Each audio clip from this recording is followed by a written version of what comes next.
Hello everyone! So if you want to add or remove icons in the control center on your iPhone 12 Pro, swipe down from the top right corner of your screen and here you'll see your control center. So to regulate it, simply hold your finger on blank space and for example, we want to delete our timer from here. We do not need it. Tap on this minus icon, it would be taken off your control center. To add some new controls, press add control, find what you want to add. For example, we want to add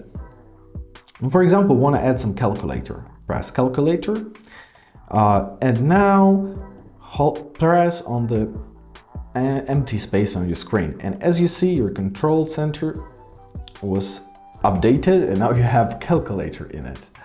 And basically that's it. I hope this video was helpful. Thank you so much for watching and have a great day.